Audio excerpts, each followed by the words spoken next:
गणपती बाप्पाच्या विसर्जनाला गालबोट लागलाय। राज्यभरात 14 जणांचा बुडून मृत्यू झालाय।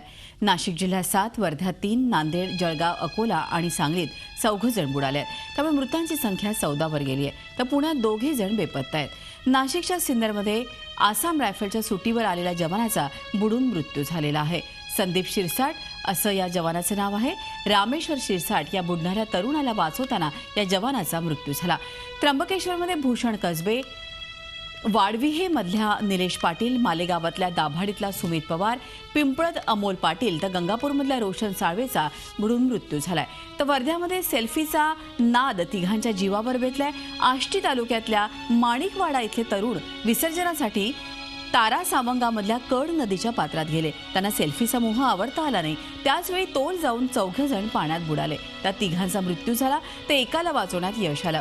हंसराज सोमकुवर, केवल मसराम आणि चेतन नेहारे अशी वर्ध्यातल्या मृतांची नावं आहेत। तर पंकज खवशी हा तरुण सुदैवानं बचावलाय। सांगलीच्या इस्लामपूरमध्ये विसर्जनावेळी विहिरीत पडून सागर जगताप नावाच्या तरुणीचा बुडून मृत्यू झालाय। जळगावात कांग नदीत बुडून 2घांचा मृत्यू झालाय। निलेश ठाकरे आणि निलेश निकम अशी मृतांची नावं आहेत। 1 जण बचावलाय। अकोल्याच्या तेल्हारा तालुक्यात ज्ञानेश्वर फोकमारे या नावाचा तरुण वाण नदीत वाहून गेलाय। तर नांदेडमध्ये गोदावरीच्या पात्रात बुडून नगर परिषदेच्या कर्मचाऱ्याचा मृत्यू झालाय। विजय वाघमारे असे या कर्मचाऱ्याचं नाव आहे। झी 24 तास रहा एक पाऊल पुढे।